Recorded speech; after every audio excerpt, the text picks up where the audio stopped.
الحمد لله وكفى وسلام على حبيبه المصطفى أما بعد فأعوذ بالله من الشيطان الرجيم بسم الله الرحمن الرحيم إن الله وملائكته يصلون على النبي يا أيها الذين آمنوا صلوا عليه وسلموا تسليما اللهم صل على سيدنا ومولانا محمد معدن الجود والكرم وآلہ واصحابہ الکرام وابنہ الکریم وبارک وسلم صلاة دائمة سرمدا ابدا بحمدہ تعالی وبکرم مصطفیٰ صلی اللہ علیہ وسلم۔ آج کی اس دوسری شب میں ہم نے قرآن عظیم کی سورہ بقرہ کی تلاوت مکمل کر لی ہے، یعنی تقریباً 2.5 پارے ہمارے ہو چکے۔ اللہ تبارک و تعالی اسی طرح مکمل قرآن عظیم تجوید کے ساتھ تلاوت کرنے اور آپ سب کو سماعت کرنے کی توفیق عطا فرمائے۔ قرآن عظیم کی سورہ بقرہ، جیسے کہ کل میں نے عرض کیا تھا، یہ سب سے بڑی سورہ ہے قرآن پاک کی، اور اس میں تقریباً قرآن کا پورا مضمون آ چکا ہے۔ پورا مضمون قرآن کا جو ہے وہ سورہ بقرہ میں موجود ہے۔ آج جہاں سے ہم نے شروعات کی ہے، اللہ تبارک و تعالی وہاں پر منافقین کی مذمت کرتے ہوئے ہیں، جو رسول کریم صلی اللہ علیہ وسلم سے بغض رکھتے ہیں، عداوت رکھتے ہیں دل کے اندر، وہاں سے شروع فرماتا ہے سَيَقُولُ السُّفَهَاءُ مِنَ النَّاسِ مَا وَلَّاهُمْ عَنْ قِبْلَتِهِمُ الَّتِي كَانُوا عَلَيْهَا، یعنی قبلے کے بدلنے والا مسئلہ یہاں سے شروع ہوا۔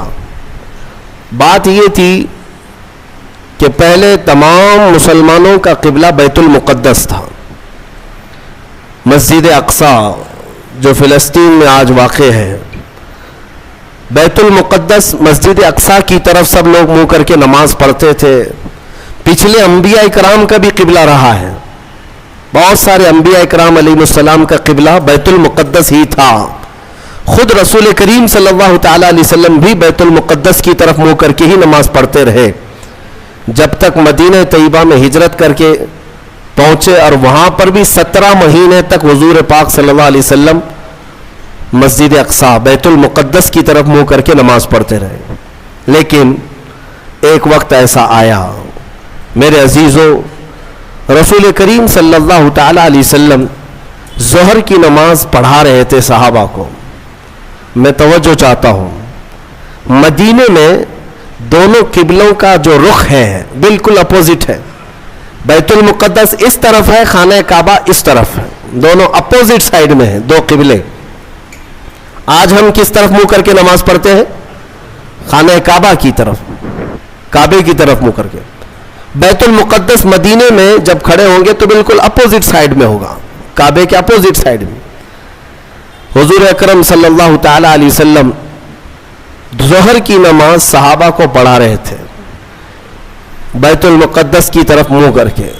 2 رکعت ہو چکی تھی، دل میں خیال آیا رسول کریم کے کہ کاش ہمارا قبلہ بیت المقدس کی بجائے خانہ کعبہ ہوتا تو کتنا اچھا ہوتا، کیونکہ رسول کریم صلی اللہ علیہ وسلم کو مکہ سے بڑی محبت تھی، لگاؤ تھا، پیدائشی وطن بھی ہے، اللہ کا گھر بھی ہے۔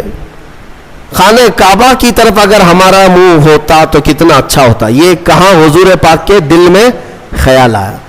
اور اس خیال کے آتے رسول کریم صلی اللہ علیہ وسلم اپنا چہرہ آسمان کی طرف اٹھا رہے تھے، کبھی آسمان کی طرف دیکھتے اور پھر نماز پڑھاتے۔ 2 رکعت ہو چکی ہے، اور جب رسول کریم صلی اللہ علیہ وسلم کا چہرہ آسمان کی طرف اٹھا، فوراً جبرائیل امین آیت لے کر نماز میں ہی داخل ہوئے، نازل ہوئے۔ کیا آیت تھی جس کی آج ہم نے تلاوت کی ہے؟ فرماتا ہے مولا قد نرا تقلب وجهك في السماء، اے محبوب ہم آپ کا چہرہ اٹھانا دیکھ رہے ہیں، آسمان کی طرف آپ جو چہرہ اٹھا رہے ہیں آپ، وہ ہم دیکھ رہے ہیں۔ اللہ فرماتا ہے فَلَنُوَلِّيَنَّكَ قِبْلَةً تَرْضَاهَا، ہم آپ کو اسی طرف پھیر دیں گے جہاں آپ کی مرضی ہوگی، ہم آپ کو اسی طرف پھیر دیں گے، اسی طرف آپ کا قبلہ بنا دیں گے جہاں آپ کی مرضی ہوگی۔ خدا کی رضا چاہتے ہیں دو عالم، اور خدا چاہتا ہے رضا محمد۔ اعلیٰ حضرت یہ فرماتے ہیں ساری دنیا کس کی رضا چاہتی ہے؟ اللہ کی، اور اللہ کس کی رضا چاہتا ہے؟ خدا چاہتا ہے رضائے محمد، اے محبوب تم راضی ہو، آپ کی مرضی جس طرف ہوگی ہم آپ کو اسی طرف پھیر دیں گے۔ اتنی بات ہی نہیں، اس کے فوراً بعد جو آیتیں آپ تلاوت کریں گے قرآن پاک سورہ بقرہ میں دوسرے پارے کا پہلا صفحہ جب آپ پڑھیں ترجمے سے پتہ چلے گا آپ کو، یہ آیتیں تو آئی، اے محبوب ہم آپ کا آسمان کی طرف چہرہ اٹھانا دیکھ رہے ہیں، ہم آپ کو اسی طرف پھیر دیں گے جہاں آپ کی مرضی ہوگی۔ اس کے فوراً بعد آیت آتی ہے فَوَلِّ وَجْهَكَ شَطْرَ الْمَسْجِدِ الْحَرَامِ، دیر کس بات کی محبوب، ابھی اسی حالت میں آپ قبلہ بیت المقدس کی بجائے کعبے کی طرف کر لیں، بیت المقدس کی بجائے کعبے کی طرف ابھی کر لیں نماز کی حالت میں۔ حکم نماز کی حالت میں ہوا، اور رسول کریم صلی اللہ علیہ وسلم 2 رکعت کے بعد پھر گئے بیت المقدس سے کس طرف؟ خانہ کعبہ کی طرف۔ بالکل اپوزٹ ڈائریکشن ہے دونوں بھی، میں آپ کو بتا رہا ہوں، پیچھے صحابہ کی جماعت ہے، میں اگر آپ کی طرف گھوم جاؤں تو مقتدیوں کا آمنا سامنا نہیں ہوگا، امام پیچھے ہو جائے گا، مقتدی آگے ہو جائیں گے۔ ایک روایت میں ہے رسول کریم صلی اللہ تعالی علیہ وسلم چل کر کے ان صفوں میں سے بیچ میں سے آگے گئے، اور صحابہ نے جب دیکھ لیا حضور کا چہرہ اس طرف تو پوچھا نہیں کیوں، سبوں نے اسی طرف کر لیا۔ دین اسی کا نام ہے جس طرف رسول کا چہرہ ہے، یہ پوچھنے کی ضرورت نہیں کہ آقا اب تک یہاں تھا اب یہاں کیوں، کسی صحابی نے پوچھا نہیں، سبوں نے اس طرف منہ کر لیا۔ نماز کے عالم میں پوچھ تو نہیں سکتے، لیکن جب رسول کا چہرہ دیکھا، میرے عزیزو یہی تو اصل دین ہے۔ اقبال کہتا ہے بمصطفیٰ رساں خیش کے دی ہم اوست، اپنے آپ کو نبی کے قدموں تک پہنچا دے، دین یہی ہے۔ گرب اون رسیدی تمام بول حبیس، اور اگر تم رسول تک نہیں پہنچ سکے تو پوری زندگی ابو لہب کی طرح ہے، ابو لہب ہے۔ حضور تک پہنچ جانا یہی دین ہے، اور صحابہ اس کو سمجھتے تھے۔ حضور کا چہرہ اس طرف ہوا تو سب صحابہ گھوم گئے۔ ایک روایت میں تو یہ ہے کہ رسول کریم صلی اللہ تعالی علیہ وسلم مڑ گئے تو صحابہ چل چل کر کے پیچھے آ کر کے صفیں لگانے لگے، اس طرف سے اس طرف سب آئے اور حضور کے پیچھے صفیں لگا کر باقی کی 2 رکعت نماز ادا کی۔ اس نماز میں چہرہ بھی بدلا، چلت پھرت بھی ہوئی، لیکن نماز کسی کی نہیں ٹوٹی، نماز کسی کی نہیں ٹوٹی، اس لیے کہ وہ سارے صحابہ رسول کی اطاعت میں تھے۔ یہاں تک کہ حکم ہے میرے عزیزوں، لوگ توحید کے نام پر آج کچھ سعودی ایسے گمراہ کرتے ہیں کہ رسول کا خیال آنا بھی نہیں چاہیے نماز میں، نعوذ باللہ۔ بعض گدھوں نے، بعض کتوں نے یہ تک لکھ دیا کہ حضور کا خیال نماز میں آنا گدھے کے خیال سے بدتر ہے، نعوذ باللہ من ذالک۔ یہ جملے بھی بولنا ہمارے لیے سخت ہے، لیکن لوگ کتابوں میں لکھ مارے ہیں، آج بھی کتابیں موجود ہیں۔ صحابہ کو تو دیکھو، ایک صحابی نماز پڑھ رہے تھے، حضور نے بلایا ان کو نام لے کر، وہ نماز پڑھتے رہے، میرے آقا نے پھر بلایا، وہ نماز پڑھ رہے تھے، پھر سلام پھیر کر دوڑے دوڑے آئے، یا رسول اللہ آپ نے بلایا؟ حضور نے فرمایا میں تو کافی دیر پہلے بلایا تھا، اب آ رہے ہو؟ کہا آقا نماز پڑھ رہا تھا۔ حضور نے فرمایا کیا تم نے قرآن کی آیت نہیں سنی؟ یا ایھا الذین آمنوا استجیبوا للہ وللرسول اذا دعاکم، اے ایمان والو اللہ اور اس کے رسول جب بلائیں تب حاضر ہو جاؤ، چاہے نماز میں ہی کیوں نہ ہو۔ فرمایا نماز میں ہی کیوں نہ ہو، حاضر ہونا ہے۔ حضور نے اگر ندا دے دی، اس صحابی نے پوچھا نماز چھوڑ کر آ جاؤ؟ سنو اب مسئلہ کیا ہے۔ فرمایا گیا کہ ہاں 2 رکعت اگر تم نے پڑھ لی، 4 رکعت والی نماز پڑھ رہے تھے عصر کی، 2 رکعت پڑھ چکے تھے یا 1 رکعت پڑھ چکے تھے، رسول نے بلایا، نماز چھوڑ کر کے چلے آئے، حضور نے پوچھا خیریت، طبیعت کیسی، ساری چیزیں بات چیت ہوئی، حضور نے بازار بھیجا، سامان لے آؤ، سودا سلف خریدو، فلاں کو دے آؤ، سب سامان دیا، خریدا، خرید و فروخت کیا، واپس آیا، فرمایا گیا جہاں سے چھوڑا تھا وہیں سے کمپلیٹ کرو، کنٹینیو کرو، پھر سے دہرانے کی ضرورت نہیں، 2 رکعت ہوئی تھی، آگے کی 2 رکعت کمپلیٹ کر لو، کنٹینیو کرو۔ کیوں؟ اس لیے کہ یہ بیچ میں جو تم جو کچھ بھی کرتے رہے یہ نماز کے باہر نہیں، یہ بھی رسول کی اطاعت ہے. بمصطفیٰ رساں خیش کے دی ہماؤست. اسی لیے اقبال نے کہا اپنے آپ کو نبی کے قدموں تک پہنچا دے، یہی دین ہے، یہی دین ہے. اب میں آپ کو بتاتا ہوں، صحابہ قبلہ بدل جانے کے بعد پوچھا کسی صحابی نے کہ یا رسول اللہ ہم تو اس طرف منہ کر کے نماز پڑھتے تھے، میں اگر آپ کے سامنے آپ 1000 میرے چاہنے والے کیوں نہ ہو، 1000 میرے عاشق کیوں نہ ہو، مصلی سے اگر میرا منہ گھوم گیا تو سارے پکڑ کے مجھے گھمائیں گے سیدھے، امام صاحب سیدھے قبلے کی طرف ہو جاؤ. یا اگر کسی نے نہیں گھمایا تو بعد میں تو بولیں گے آپ کا قبلہ صحیح نہیں تھا، آپ اس طرف منہ کر کے پڑھ رہے تھے، قبلہ ایسے تھا. میرے عزیزو شریعت سب کے لیے ہے، لیکن رسول جو کرے وہی شریعت ہے. حضور پاک صلی اللہ علیہ وسلم اگر گھوم گئے پورے اپوزٹ ڈائریکشن میں، کسی صحابی نے پوچھا بھی نہیں، بلکہ خود بھی گھوم گئے حضور کی طرف، اور رسول کریم صلی اللہ تعالی علیہ وسلم کی اقتداء میں نماز کمپلیٹ کی. وہ ایک نماز ایسی ہے، 4 رکعت والی ایک نماز ایسی ہے، 2 رکعت بیت المقدس کی طرف منہ کر کے اور 2 رکعت خانہ کعبہ کی طرف منہ کر کے.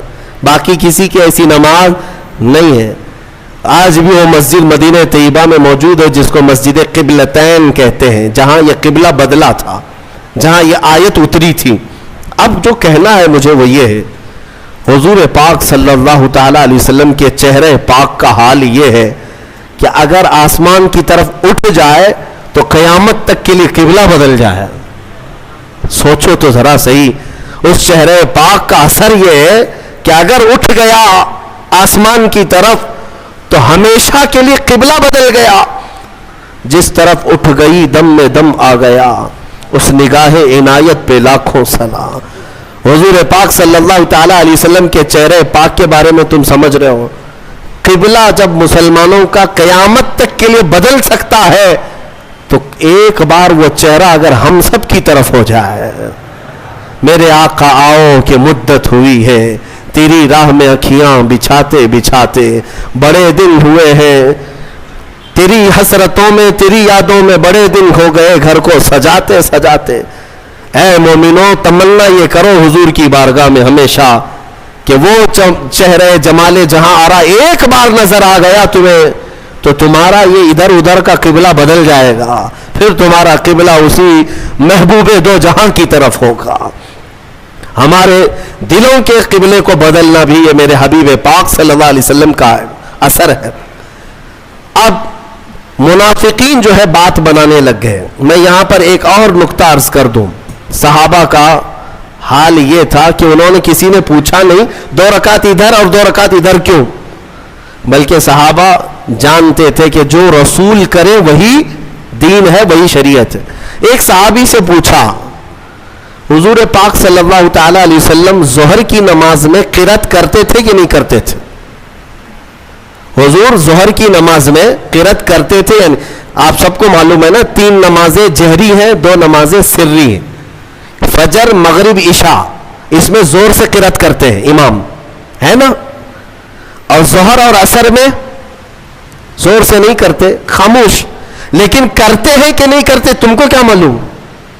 خاموش کھڑے رہتے نا امام، تو آپ کو پتا ہے پیچھے صفوں میں کھڑے رہتے امام صاحب پڑھتے بھی ہیں کہ نہیں پڑھتے کسی کو نہیں پتا. اب حضور پاک صلی اللہ علیہ وسلم ظہر کی نماز میں آہستہ ہی صحیح کچھ پڑھتے تھے کہ نہیں پڑھتے تھے؟ ایک صحابی سے پوچھا گیا. اس صحابی نے کہا ہاں رسول اللہ تلاوت کرتے تھے. کہا سنائی دیتا تھا؟ کہا نہیں. کیسے پتا؟ وہ صحابی کہتے ہیں میں پیچھے صف میں کھڑا رہتا اور حضور کے چہرے کی طرف دیکھتا، آپ کی داڑھی مبارک ہلتی رہتی تھی، داڑھی مبارک ہلتی رہتی تھی. اس کا مطلب یہ ہے کہ میرے آقا نماز میں خاموش نہیں تلاوت کیا کرتے تھے. اے میرے عزیزوں ان صحابہ سے پوچھو نماز میں تمہیں کعبے کی طرف دیکھنا چاہیے یا رسول کے چہرے کی طرف؟ ان صحابہ کی ترجمانی اگر کہیں سے ملتی ہے تو بریلی کے امام کی زبان میں وہ کہتا ہے حاجیوں آؤ شہنشاہ کا روضہ دیکھو، کعبہ تو دیکھ چکے، کعبے کا کعبہ دیکھو، کعبے کا کعبہ دیکھو. صحابہ جو دیکھتے تھے وہ کیا تھا؟ کعبے کا کیا بات تھا. اور وہ ان کی نمازیں نہیں ٹوٹتی تھیں. ہاں آپ سب چاہے کتنا بھی بڑا امام ابھی آئے, آپ کو حکم نہیں ہے کہ امام کی طرف دیکھتے رہو, آپ کو حکم نہیں ہے آپ کعبے کی طرف منہ کر کے رکھو.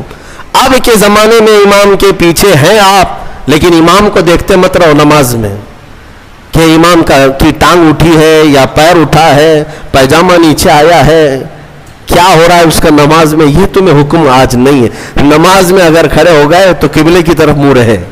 صحابہ کرام کا حال یہ تھا کہ وہ اپنے رسول کو دیکھا کرتے. اتنا ہی نہیں میرے عزیزوں, اتنا ہی نہیں, ایک اور بات میں بتا دوں.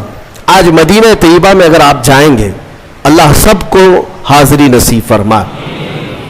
یہ حضور کا محراب اس طرف ہے سامنے, حضور پاک صلی اللہ تعالی علیہ وسلم کا محراب سامنے ہے. اور جب محراب کی طرف منہ کر کے کوئی کھڑا رہے گا تو بائیں ہاتھ کی جانب حضور صلی اللہ تعالی علیہ وسلم کا حجرہ, جو روضہ ہے آج بھی حضور کا, وہی حضور کا حجرہ تھا جس میں میرے آقا صلی اللہ علیہ وسلم حضرت عائشہ صدیقہ رضی اللہ تعالیٰ عنہا کے ساتھ قیام فرماتے.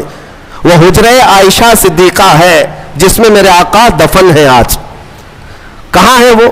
یہ سامنے محراب اور ادھر بالکل بائیں سائیڈ میں حجرہ ہے حضور کا. دروازہ بھی اس کا وہی تھا.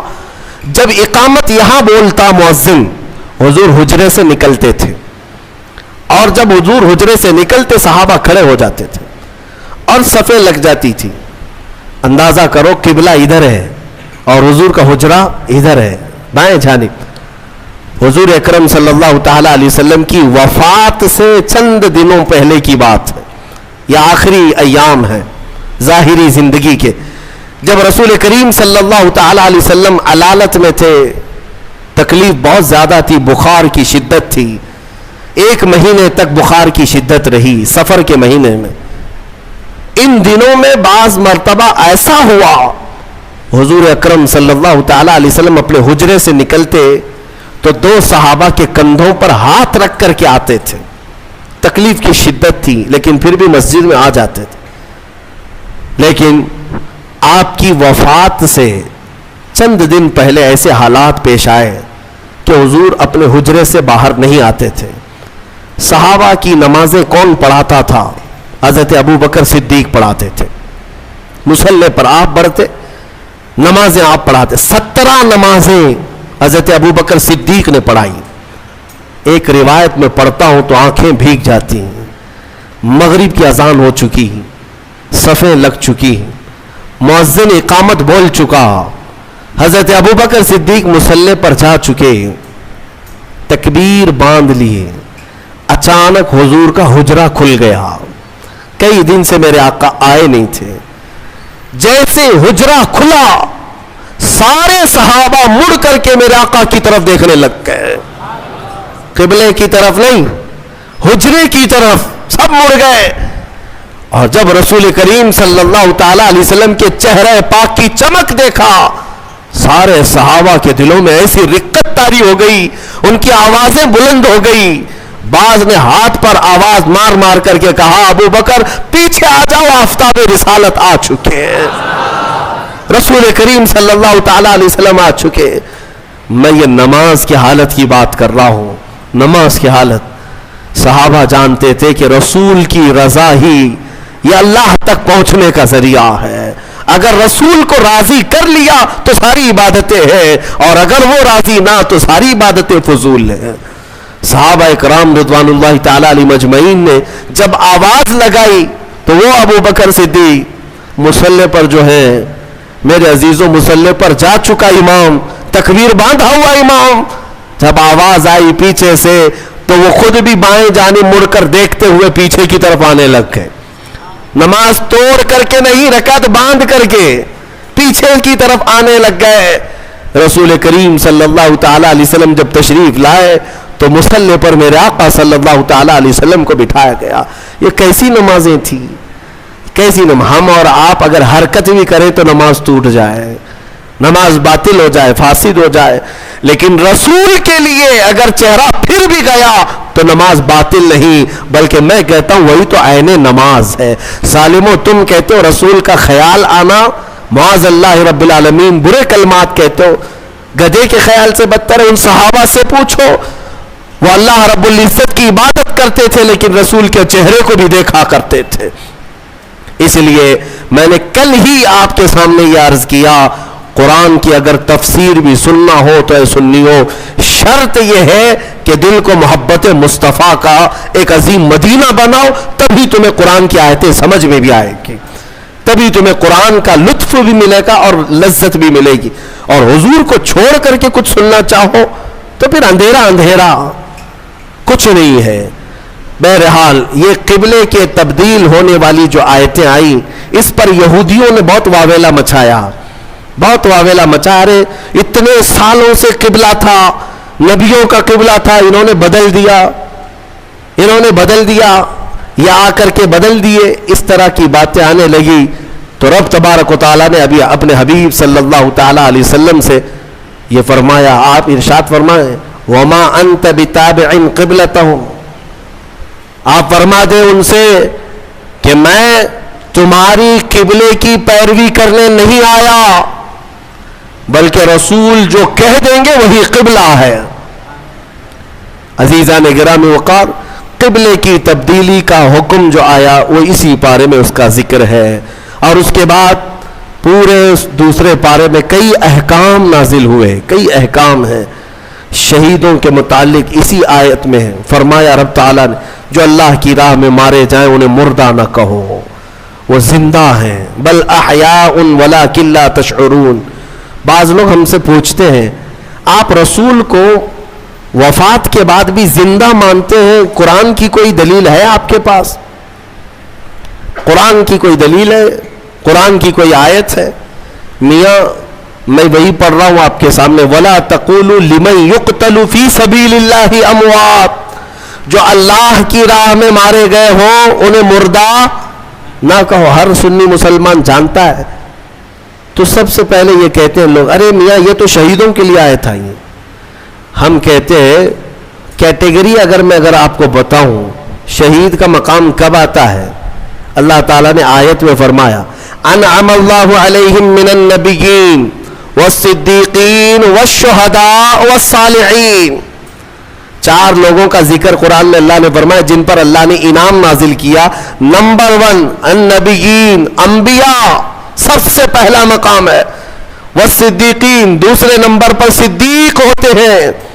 تیسرے نمبر پر شہید. تیسرے نمبر والا جب اپنی قبر میں زندہ ہو سکتا ہے تو پہلے نمبر والا کیوں نہیں زندہ ہو سکتا؟ بلکہ دوسرے نمبر پر جو صدیق ہے وہ بھی اپنی قبروں میں زندہ ہیں. 60 ہجری ہو چکی تھی حضور کی وفات کے 50 سال بعد. 60ویں ہجری میں مدینے میں ایک سیلاب آیا. توجہ چاہتا ہوں, یہ حدیث میں موجود ہے. سیلاب آیا اور پانی اتنا بھر گیا کہ مسجد نبوی میں بھی آیا. مسجد نبوی میں جب پانی آیا تو حضور کے حجرے میں بھی داخل ہوا. مٹی کی قبریں تھی, ایک قبر کھل گئی. قبر کھل گئی تو پیر باہر نظر آنے لگا, خوبصورت پیر. مدینے والے سب جمع ہو گئے کہ رسول اللہ کا پیر نظر آنے لگا. کب کی بات؟ 60ویں ہجری کی بات کر رہا ہوں. 60 ہجری حضور کی وفات کے 50 سال بعد. تو صحابہ بھی جمع ہوئے. اس میں پھر ایک تابعی حضرت عروہ بن زبیر رضی اللہ, وہ آگے بڑھے اور انہوں نے کہا, غور سے دیکھا, قدم کو چھوا بھی اور لوگوں سے کہا اے مدینے والوں, یہ اللہ کے رسول کا قدم نہیں, یہ عمر ابن خطاب کا قدم ہے. میں اچھی طرح سے جانتا ہوں, واللہ ہذہ لقدم عمر, قسم خدا کی یہ پیر عمر ابن خطاب کا ہے. اور روایت بیان کرنے والے کہتے ہیں کہ پیر کو جب چھوتے تھے تو خون اپنی جگہ سے ہٹ جایا کرتا تھا, جیسے زندوں کو چھوئیں تو خون ادھر سے ادھر ہوتا ہے. یہ 60ویں ہجری میں کس کا پیر؟ عمر ابن خطاب رضی اللہ تعالیٰ عنہ کا, جن کے پہلو میں آرام کرنے والا زندہ ہے تو پھر اس رسول کی برکت کا حال کیا ہوگا. تو زندہ ہے واللہ, تو زندہ ہے واللہ, میری چشم عالم سے چھپ جانے والے. جو تم کو مردہ کہے وہ مردہ ہے واللہ. اور اے رسول پاک تم زندہ ہو واللہ، تم زندہ ہو واللہ. یہ ایک عقیدہ یہاں سے لے کر کے چلو. شہداء کی زندگی کا بھی تذکرہ آج کی تلاوت میں ہم نے حاصل کیا. اور ایک اہم چیز آج کے پارے میں ہم نے جو تلاوت کی وہ ہے حج کے احکام. تقریباً اس میں آ گئے. الحج اشہر معلومات. اب رمضان کے بعد جو مہینہ شروع ہوگا وہ حج کا مہینہ ہے. شوال، ذی القعدہ، ذی الحج. شوال کا پورا مہینہ، ذی القعدہ کا پورا مہینہ اور ذی الحجہ کے 10 دن قرآن کہتا ہے یہ حج کے مہینے ہیں. فمن فرض فیہن الحج، جس پر حج فرض ہو گیا پھر وہ کوئی گناہ نہ کرے. فلا رفث ولا فسوق ولا جدال فی الحج.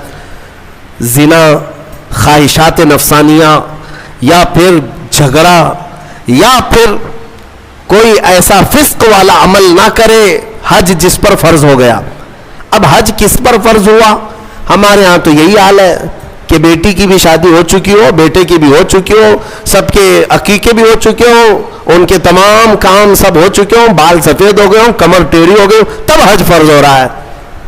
میاں حج کیا فرض ہو رہا ہے؟ اس وقت تو قبر فرض ہونے والی ہے. ابھی حج جو ہے عمر کے اعتبار سے فرض نہیں ہے. صاحب استطاعت کسے کہتے ہیں؟ حج پر جانے اتنی رقم تمہارے پاس ہے، 1 مہینہ حج کے لیے لگتا ہے، اور جاؤ گے تو تمہارے گھر والوں کو راشن پانی مل جائے گا 1 مہینے کا، تو حج فرض ہو گیا. 50 لاکھ کا گھر بنا لیتے ہیں، 5 لاکھ کا حج نہیں ہو سکتا. سمجھ لو تمہارے پاس اس زمانے میں 5 لاکھ ایکسٹرا ہے تو میرے اندازے کے مطابق اس پر حج فرض ہو چکا. اور میرے آقا صلی اللہ علیہ وسلم نے فرمایا جس پر حج فرض ہوا اور وہ حج کے لیے نہیں گیا، میرے آقا فرماتے مجھے اس کی پرواہ نہیں کہ وہ یہودی ہو کے مرے یا عیسائی ہو کے مرے. حج کی فرضیت کو ہلکے میں لیتے ہیں لوگ. میں وہاں حج میں اکثر جا کر دیکھتا ہوں سب سے بوڑھے حاجی کہیں کے ہوتے ہیں تو ہندوستان کے، پاکستان کے، بنگلہ دیش، سب سے بوڑھے حاجی ایسے لٹکے ہوئے آتے ہیں بیچارے. ان کو نہ عرفات کا میدان معلوم، نہ مینا، نہ مزدلفہ. احکام کیا کریں گے؟ راستے پہ بیٹھ گئے، بلاتے چلیے حاجی صاحب عرفات کا میدان وہاں اس میں ٹھہرنا فرض ہے. کہا نہیں بابا تھک گئے، اللہ معاف کرے گا. اللہ تو یہاں ہندوستان میں بھی معاف کرتا. گئے تو پیسے دے کر کے، احکام تو پورے کرنے ہی ہے. اگر احکام کیے بغیر تم یہ کہتے بیٹھ جاؤ تو میرے عزیزو یہ مذاق ہے.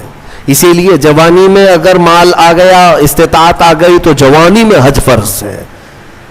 انڈونیشیا والوں کے بارے میں ہم نے سنا ہے حج نہیں کرتے تو ان کو لڑکی بھی نہیں دیتے ہیں. شادی کرنے سے پہلے وہاں جوان لوگ حج کر چکے ہوتے ہیں. حج نہیں تو عمرہ. غریب آدمی عمرہ کرے گا تو اس کو بیوی ملے گی. لہذا آپ میں سے جو اس طرح کے خیالات پالتے ہو کہ ابھی بہت کام باقی ہے، بعد میں دیکھ لیں گے حج، تو ان کے لیے یہ وعید ہے. کچھ بوڑھے جا چکے حج کے لیے، لیکن بہت سے تو ایسے ہیں موت آ گئی، وہ پلاننگ کرتے رہ گئے اور موت آ گئی. پھر ان کے لیے وہی وعید ہے جو حدیث پاک میں آئی ہے. پتہ نہیں ان کا خاتمہ کس انجام کے ساتھ ہوا ہو. حضور فرماتے ہیں مجھے اس کی پرواہ نہیں کہ یہودی ہو کے مرے یا عیسائی ہو کے مرے. اللہ نے اگر طاقت دی ہے، استطاعت دی ہے اور مال دیا ہے تو حج کر لیا کرے. یہ حج کے احکام بھی اس پارے میں آج ہم نے تلاوت کی ہے. اور خصوصیت کے ساتھ آخری بات میں عرض کروں، تیسرے پارے کی شروعات تھی، ہم نے جو آیتیں تلاوت کی وہ آیت الکرسی ہے. اللہ لا الہ الا هو الحی القیوم. یہ ایک آیت ایسی ہے جس کو آیت الکرسی کہتے ہیں. ایک آیت ہے پوری، اور اس کے متعلق فضائل اتنے آئے ہیں کہ اللہ تعالیٰ نے اپنے رسول کو خاص تحفے کے طور پر آیت الکرسی عطا فرمائے. جو آیت الکرسی پڑھ لیتا ہے وہ ساری بلاؤں سے محفوظ ہے. رات کو اگر پڑھ کر کے سویا تو اس کا گھر جلنے سے محفوظ، جلنے سے، چوری ہونے سے محفوظ. بلکہ آیت الکرسی پڑھنے والے کے متعلق یہ بھی ہے کہ اگر ہر فرض نماز کے بعد کسی کی عادت ہے کہ وہ آیت الکرسی پڑھ لیا کرتا ہے ہر فرض نماز کے بعد. تو فرمایا گیا کہ جب اس کی روح نکلنے کا وقت آئے گا، اس کی روح نکلنے کا وقت آئے گا تو ایسا ہوگا کہ اس کی روح ادھر نکالی جا رہی ہوگی، ایک قدم دنیا میں ہوگا، دوسرا قدم جنت میں ہوگا. اور اس کی روح قبض کرنے کے لیے بھی یہ حکم آیا کہ اتنی آسانی کے ساتھ اس کی روح نکالی جائے گی کہ اسے اندازہ بھی نہیں ہوگا، پتہ بھی نہ چلے گا. آیت الکرسی پڑھنے کی عادت ڈالو، حفاظت کے لیے بھی، اور جو اللہ رب العزت سے بے پناہ محبت کرنا چاہتا ہے، اپنے رب سے بے پناہ محبت کر کے قریب ہونا چاہتا ہے، اسے آیت الکرسی کا ورد ضروری ہے. وہ جس قدر آیت الکرسی پڑھے گا مولا تعالیٰ اتنا قریب اس بندے کو کرتا جائے گا. اور ایک بات یاد رکھ لیں، الحمدللہ بچپن سے ہمیں بھی یہ عادت ہے، آیت الکرسی پڑھنے والے کی ایک اور فضیلت ہے کہ اسے پھر دوسری کرسی کی لالچ بھی نہیں آئے گی. ہاں، کرسی والوں کو میں یہ کہتا ہوں آیت الکرسی پڑھا کرو تاکہ یہ نحوست دل سے نکل جائے. یہ کرسی، وہ کرسی، وہ کرسی، یہ کرسی، کب تک کرسیوں کے پیچھے چلو گے؟ جس کے پاس آیت الکرسی ہو، جیسے دیکھو اجمیر کے خواجہ کی کرسی آج تک کوئی نہیں ہلاتا، کوئی نہیں ہلاتا، اور اس کرسی کے لیے کبھی الیکشن بھی نہیں ہوتا. ہماری بات ہمارے اور 100 نسلیں بھی آئیں گی، ہندوستان کا بادشاہ وہ نسلیں غریب نواز کو ہی سمجھا کریں گی. کیوں؟ وہ آیت الکرسی والے بادشاہ ہیں. لہذا ہے سنی مسلمانوں، آیت الکرسی کا ورد رکھو. یہ کرسیوں کی لالچیں بھی بہت خطرناک ہوتی ہیں، بسا اوقات انسان کو کافر بنا دیتی ہیں، بسا اوقات انسان کو گمراہ کر دیتی ہیں. ہم نے دیکھا ہے اولیاء اکرام کی تعلیم میں، اولیاء اکرام جب کسی کی تربیت کرتے ہیں نا تصوف میں، تو تربیت میں سب سے پہلے وہ 2 چیزوں کو مارتے ہیں. پہلی چیز یہ ہے کہ کھانے میں لالچی نہ ہو، بہت زیادہ کھانا بند کر دو. اگر کسی ولی کے دربار میں تربیت لینا ہے تو پہلی تربیت وہ یہ کرتے ہیں کھانے پر کنٹرول. اور دوسری تربیت کسی بھی مقام، مرتبے، منصب اور کرسی کی لالچ ہرگز نہیں. کوئی عمل اس لیے نہیں کرے گا کہ مجھے یہ مقام ملے، دنیاوی منصب ملے. اسی لیے میرے آقا صلی اللہ تعالی علیہ وسلم نے بھی ارشاد فرمایا کہ دنیا طلب کرنے والا اگر علم دین بھی حاصل کرے گا تو وہ ایسا ہی ہے جیسے خنزیر کے گلے میں موتیوں کا ہار ڈالا جا رہا. حب جاہ، حب مال، حب مقام، حب منصب، یہ بری خصلتیں ہیں. اللہ ان تمام چیزوں سے ہمیں محفوظ رکھے. من رکع فرفع، حضور نے فرمایا جو جھک گیا اللہ اسے بلند کرتا ہے، اور جو اکڑ گیا اللہ اسے ہمیشہ ذلیل کرتا ہے. تو یہ کرسیاں ہی ہیں جو اکڑ پیدا کرتی ہیں.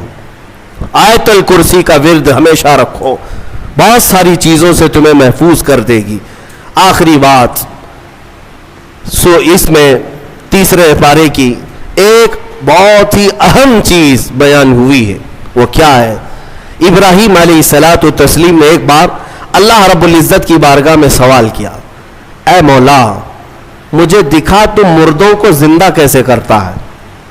اللہ نے پوچھا کہ اے ابراہیم کیا تجھے یقین نہیں ہے؟ کہا کیوں نہیں، یقین ہے مولا، لیکن آنکھوں سے دیکھنا چاہتا ہوں. لیطمئن قلبی، تاکہ میرے دل کو اطمینان ہو جائے. سنو، اللہ مردوں کو زندہ کرتا ہے یا نہیں کرتا؟ رب تبارک و تعالیٰ قادر مطلق ہے، سب بکھر جانے کے بعد بھی وہ دوبارہ زندہ کرے گا. ہاں کئی واقعات ہیں. حضرت عزیر علیہ السلام کا واقعہ بھی آج ہم نے تلاوت کیا. ایک نبی تھے اللہ کے، 33 سال کی عمر تھی، وہ اپنے خچر پر جا رہے تھے، ایک بستی کو دیکھا اجڑی ہوئی تھی، اجڑی ہوئی.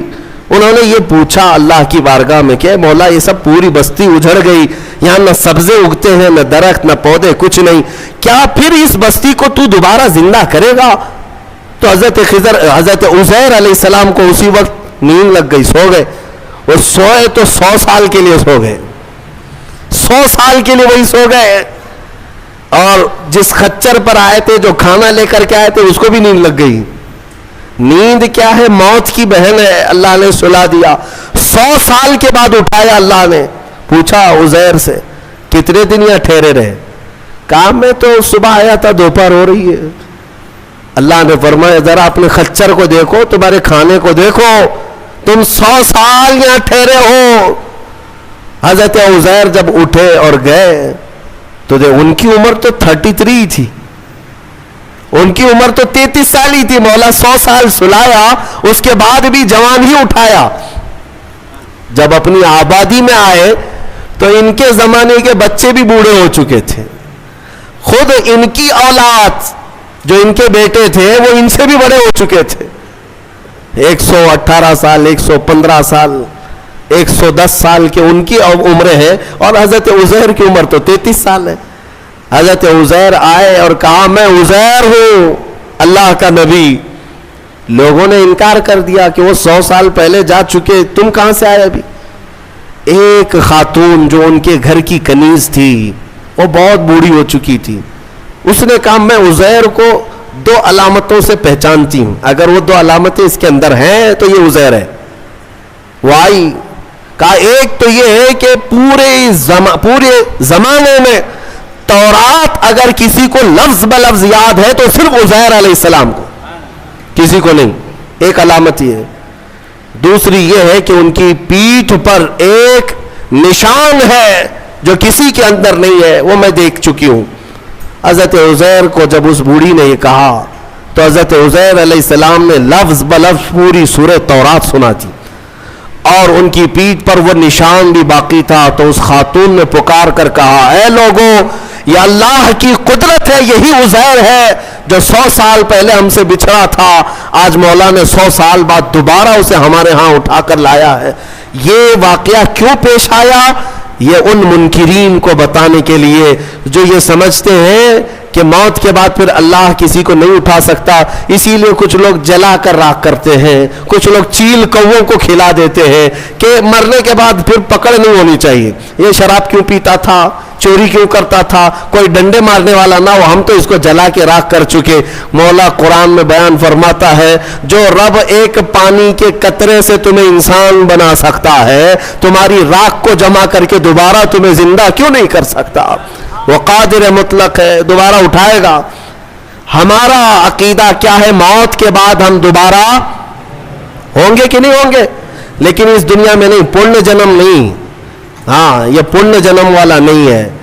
ہمارا جو عقیدہ ہے وہ یہ ہے کہ مریں گے یہاں, اٹھیں گے قیامت کے دن. قیامت سے پہلے پھر کسی کی آتما نہیں اٹھنے والی ہے, جس کی اٹھتی ہو بیوقوف ہے. ہاں, وہ جو مشہور کرتے ہیں کہ اس کی آتما آئی, اس کی آتما آئی, کسی کی آتما نہیں آتی. ہاں, یہ بات یاد رکھیں, شیطان کھیلتا ہے, روحیں جا چکی, ایک بار نکل گئی تو اب قیامت کے دن دوبارہ زندہ ہوں گی. الحمدللہ ہمارا عقیدہ یہی ہے, اسلام کا عقیدہ یہ, ہم مرنے کے بعد عالم برزخ میں جاتے ہیں اور پھر مولا قیامت کے دن اٹھاتا ہے. اس سے پہلے ہمارا عقیدہ یہ نہیں کیا ہم مرنے کے بعد پھر کبھی چوہا بن کے اٹھیں گے, بلی بن کے اٹھیں گے, کتا بن کے اٹھیں گے. ہاں, اچھے کام کیا تھا تو اچھا بن کے دوسرے جنم میں پیدا ہوگا, برا کام کیا تھا تو کتا بن کے جنم لے گا. یہ نہیں ہے. الحمدللہ ہمیں اللہ نے انسان بنایا تھا, انسان ہی اٹھیں گے. ہاں, کتوں والا عقیدہ مت رکھو, چوہوں والا اور بلیوں والا عقیدہ مت رکھو. ہمارا یہ عقیدہ نہیں. جو بات میں عرض کر رہا تھا وہ ابراہیم علیہ السلام کی. ابراہیم علیہ السلام نے پوچھا رب سے تو کیسے زندہ کرتا ہے مرنے کے بعد؟ تو رب نے فرمایا کیا تجھے یقین نہیں؟ کہا یقین ہے, میں آنکھوں سے دیکھنا چاہتا ہوں. کہا ٹھیک ہے, 4 پرندے لے لو اور ان کو ذبح کرو اور پھر ان کو قیمہ بنا دو, چاروں کا گوشت مکس کرو اور سب ملا کر کے 4 حصے کرو, ایک حصہ اس پہاڑ پر, دوسرا اس پہاڑ پر, تیسرا اس پہاڑ پر, چوتھا اس پہاڑ پر. 4 پہاڑوں پر گوشت رکھ کر کے آؤ, یہ مکس قیمے کا, اور پھر اپنی جگہ پر کھڑے ہو جاؤ, ان پرندوں کے نام لے کر کے بلاؤ. ابراہیم علیہ السلام کو یہ پروسیس کرایا گیا. ابراہیم علیہ السلام نے کیا کیا لیے؟ ایک کوا لیا, توجہ چاہتا ہوں, کیا لیا؟ کوا لیا. دوسرا مرغا لیا, تیسرا کبوتر, چوتھا مور. 4 پرندے لیے, کوا, مرغا, کبوتر, مور. 4 پرندے لیے اور چاروں کو ذبح کیا, پھر ان کا قیمہ بنایا. گوشت سب قیمہ بنا کر مکس کیا اور 4 حصوں میں 4 پہاڑوں پر رکھ کر آئے. پھر اپنی جگہ پر آ کر کے انہیں پکارا. اللہ کے حکم سے مرغا بھی آئے, کوا بھی آئے, کبوتر بھی آئے اور مور بھی آئے. خدا کی قدرت دیکھے وہ قیمہ ہوا میں اڑنے لگا اور جس جس پرندے کا جو گوشت تھا وہ اپنے اپنے جسم میں ملنے لگا. اور پھر ان کی جو منڈیاں تھی, منہ, وہ ابراہیم علیہ السلام کے پاس تھی. دھڑ صرف تنہا اڑتا ہوا آیا, اپنے اپنے منہ سے جڑ گیا اور اڑ کر چلے گئے. اللہ نے اپنی قدرت کا مشاہدہ اپنے نبی کو کروایا. ابراہیم علیہ السلام, مردوں کو مولا کیسے زندہ کرتا ہے یہ نبی کو سامنے کر کے دکھایا گیا. لیکن صوفیہ کرام کی بھی ایک تعلیم ہوتی ہے. میر عبد الواحد بلگرامی رضی اللہ عنہ سبع سنابل شریف کے مصنف فرماتے ہیں ابراہیم علیہ السلام کو یہ پروسیس کیوں کرایا گیا, یہ 4 پرندے آپ نے کیوں لیے. صوفیہ کے جو نقطے ہوتے ہیں بڑے اہم ہوتے ہیں. میں نے 4 پرندے کہا, یاد ہے نا 4 پرندے؟ ہاں, وہ ایسی ہی نہیں ہے کہ فارمیلٹی کے لیے میں نے آپ کے سامنے گنا دیے. توجہ, کوا, مرغا, کبوتر, مور, یہی 4 پرندے کیوں؟ ابراہیم علیہ السلام نے جو لیے. اولیاء کرام کی ایک جماعت کا کہنا یہ ہے کہ اصل میں ان پرندوں کی ایک ایک خصوصیت ہے, ایک ایک خصوصیت ہے. کوے کی خصوصیت ہے لالچ بہت ہوتی ہے اس کے اندر, لالچی بہت ہے, اس کا پیٹ کبھی نہیں بھرتا. ارے پورے پورے مردے بھینسوں پر بیٹھتا ہے, اس کو ایسا لگتا ہے کہ پورا کھا جاؤں گا, لیکن ہوتا اتنا پیٹ ہے. لالچ ہے, بہت زیادہ لالچ. دوسرا پرندہ ہے مرغا. مرغے کے اندر شہوت بہت زیادہ ہے, شہوت, عورتوں کی خواہش. مرغا بہت زیادہ شہوتی ہوتا ہے, ہمیشہ مرغیوں کو دوڑاتا رہے, یہ شہوت اس کی خصلت ہے. تیسرا کبوتر. کبوتر کے اندر دوستی کرنے کی عادت بہت ہوتی ہے, جلدی دوست بنتا ہے. سارے پرندوں میں سب سے زیادہ مانوس ہونے والا پرندہ کبوتر ہے. ایک دن پال لو اس کے بعد رہ ہی جاتا ہے, دوستی کرنے والا پرندہ. چوتھا مور ہے. مور کی خصوصیت یہ ہے کہ وہ اپنے حسن کو دکھانے کا شوق بہت رکھتا ہے. 4 لوگ بھی کھڑے ہو گئے تو پورے پر کھول دے گا اور ناچتا ہے تو خوبصورت لیکن دکھانے کی خواہش زیادہ ہے, ریاکاری, اپنے حسن کا مظاہرہ کروانا, یہ مور کی عادت ہے. حضرت میر عبد الواحد فرماتے ہیں اے مسلمانوں, اللہ نے جو حکم کیا اپنے نبی ابراہیم کو, یہ 4 پرندے نہیں, کوا, مرغا, کبوتر, مور, یہ ذبح نہیں کیے, بلکہ ابراہیم علیہ السلام نے جو ذبح کیا وہ کیا ہے؟ لالچ کو ذبح کیا, شہوت کو ذبح کیا, دوستی کرنے والی عادت کو ذبح کیا, حسن کو دکھانے والی خصلت کو ذبح کیا. جب ان بری خصلتوں کو کوئی ذبح کرتا ہے تو مولا مردوں کو زندہ کرنے والی قدرت بھی دکھاتا ہے. یہ ہے اصل. اگر آج بھی رب تعالیٰ کی قدرت کے مشاہدے چاہتے ہو کہ آنکھوں سے ہم بھی کچھ دیکھ سکے, ان 4 عادتوں کو ذبح کرو. پہلے ذبح کرو. ذبح کرنے کا مطلب یہ لالچ ختم ہو جائے, شہوت ختم ہو جائے, دوستی کرنے کی عادت. کچھ لوگوں کو ایسا لگ رہا ہوگا سارے دوستوں کو برا کہہ رہے ہیں, نہیں, دوست بناؤ اچھے, وہ دوست جو تمہیں اللہ سے قریب کرے. ورنہ قرآن میں ہے کئی لوگ ایسے ہوں گے جو قیامت کے دن یہ پکاریں گے. 19ویں پارے کی آیت ہے, یا ویلتا لیتنی لم اتخذ فلانا خلیلا, اے کاش میں فلاں کو دوست نہیں بنایا ہوتا تو کتنا اچھا ہوتا, میں جہنم میں نہیں جاتا. کئی لوگ ایسے ہوں گے صرف دوستی کی وجہ سے دوزخ میں جا رہے ہوں گے, دوستی کی وجہ سے. تم کیا سمجھتے ہو ایرے غیرے سب سے دوستی کر لینا چاہیے؟ دوست اگر کسی کا برا ہے تو وہ تمہیں جہنم تک لے جا سکتا ہے. اسی لیے ہر ایرے غیرے نتھو کھیرے سے دوستی مومن کی شان نہیں ہے. وہ دوستی بھی اس سے کرتا ہے جو اسے اللہ سے قریب کرے اور اپنے مصطفیٰ سے قریب کرے, وہ دوست ہے. اور حسن کے اظہار کی عادت یہ ریاکاری ہے. اس سے بھی اللہ تعالی ہم سب کی حفاظت فرمائے. میں سب آیتیں بیان کرتا جاؤں, رات نکلتی جائے گی. ویسے وقت دامخل کی قلت دامنگیر ہر دن رہتی ہے. اللہ تبارک و تعالی ہم سب کو کہنے سننے سے زیادہ عمل کی توفیق عطا فرمائے. مولا قرآن کی تفسیر پر ہم سب کو عمل کی توفیق عطا فرمائے اور ہمارے دلوں میں عشق مصطفیٰ اور حضور اکرم صلی اللہ علیہ وسلم کی محبت کا اور ان کی عزت کا پہرا دینے کی ہمیں توفیق عطا فرمائے. وآخر دعوانا ان الحمد للہ رب العالمین. السلام علیکم.